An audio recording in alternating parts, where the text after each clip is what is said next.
Bon, l'amour est dans le pré, on connaît les règles, mais certains candidats, comme Charles et l'éleveur normand de 2023, ils semblent un peu jouer selon les leurs, hein. Ah oui, Charlot, son parcours était déjà assez unique l'année dernière. Exactement, hein.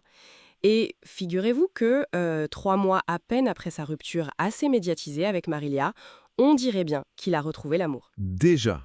Ah oui, c'est rapide. Oui, et comme souvent avec lui, ça prend un chemin un peu inattendu.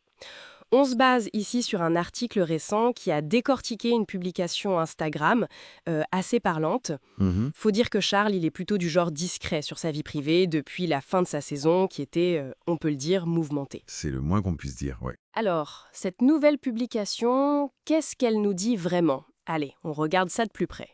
Donc, le 28 mai, il poste une photo, simple, sa main qui tient celle d'une femme, pas de visage, rien, juste les mains. D'accord. Assez pudique comme approche. Voilà, on voit un tatouage, des bagues sur la main de la femme, très sobre. Sauf que, il met une musique dessus. Ah, et pas n'importe laquelle, j'imagine. Exactement. Ti amo d'Umberto Tozzi. Bon, je t'aime. Difficile de faire plus clair comme message musical, non? Non, effectivement, là, c'est assez explicite, même sans mots. Et le petit détail qui confirme un peu tout ça, une certaine Séverine est identifiée sur la photo. Et elle commente « Mon chéri » avec des petits cœurs. Ah d'accord, donc l'identification et le commentaire, là, ça devient plus concret. On liké la publication. Ça ressemble quand même pas mal à une officialisation, même si c'est fait de manière détournée. Ben oui, c'est ça qui est intéressant. Ce jeu entre la discrétion de l'image juste des mains et puis tout le reste. La musique très claire, le tag, le commentaire affectueux, les likes des copains d'émission, C'est ça. ça crie l'inverse de la discrétion en fait. C'est une manière très contrôlée, très réseaux sociaux, quoi, très 2.0, pour annoncer quelque chose de très personnel. C'est assez moderne finalement pour lui. Oui, c'est une bonne remarque. Et ça résonne d'autant plus quand on se souvient de son parcours dans l'émission même. Parce que c'était déjà complètement hors norme. Ah oui, ça on peut dire. Il faut rappeler, il m'avait reçu aucun courrier.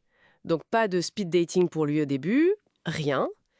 Et puis là, coup de théâtre, il a un coup de foudre pour Véronique. Qui était la prétendante de son ami Patrice. Exactement. Et c'était réciproque en plus. Bon, ça a été facilité parce que Patrice, lui, il avait choisi Justine. Oui, ça a libéré la situation, on va dire. Voilà. Et donc, on a suivi leur histoire naissante, là, devant les caméras de M6. Et pourtant, nouvelle surprise, au moment du bilan final, avec Karine Le Marchand, Il arrive seul. il arrive seul. Alors ça, c'était quand même assez déroutant après tout ce qu'on avait vu. Oui, c'est vrai que son aventure sentimentale pendant l'émission, c'était un peu les montagnes russes. Pas concrétisé avec Véronique après cette histoire forte, pour finalement se présenter seul, ça marque. Hmm. Et ce qui commence peut-être à se dessiner, c'est une sorte de motif, non? Cette tendance qu'il a à ce que ces relations importantes se nouent, comment dire, un peu en marge du dispositif officiel de l'émission. Mais oui, hein. Et ça continue après l'émission, c'est ça qui est fou.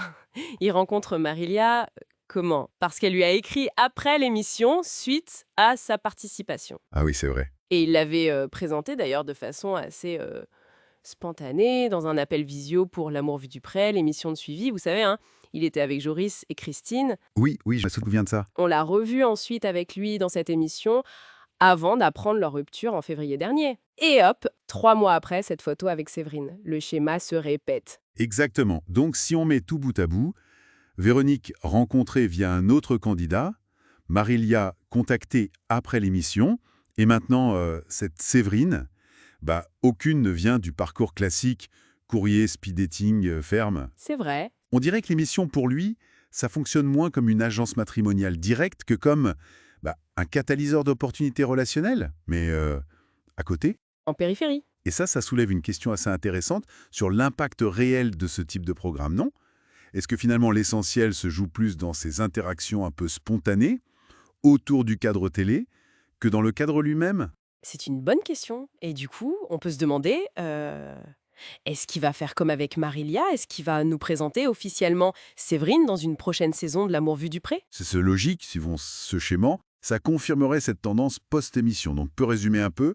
Charles, personnage attachant, parcours sentimental vraiment atypique. Dans L'amour et dans le pré 2023, il semble avoir une nouvelle femme dans sa vie, cette Séverine. Officialisation subtile via Instagram, peu de temps après sa rupture. Hmm. Et son histoire, elle illustre bien que l'amour, même dans ce contexte très médiatisé, il peut surgir de façon totalement inattendue, souvent en dehors des clous du format initial. Oui, au fond, l'histoire de Charles, ça nous rappelle peut-être juste que les connexions humaines, même quand elles sont catalysées par la télé-réalité, elles gardent leur part de mystère, d'imprévu. Tout à fait. L'amour, il trouve son chemin, quoi, avec ou sans les caméras braquées dessus. Mais pour aller un peu plus loin, on pourrait même se demander ce que cette tendance qu'on voit chez Charles, mais peut-être chez d'autres aussi, ce que ça révèle sur la nature même des rencontres médiatisées. C'est-à-dire? Est-ce que la vraie vie, en quelque sorte, elle reprend toujours ses droits en marge du spectacle, ou est-ce que c'est l'exposition médiatique elle-même qui crée un écosystème relationnel parallèle, avec ses propres règles, ses propres opportunités? Ah, intéressant comme réflexion. C'est une piste, quoi. Une réflexion sur l'authenticité, sur les chemins un peu détournés de l'amour, à l'heure de la célébrité un peu instantanée que ces émissions créent.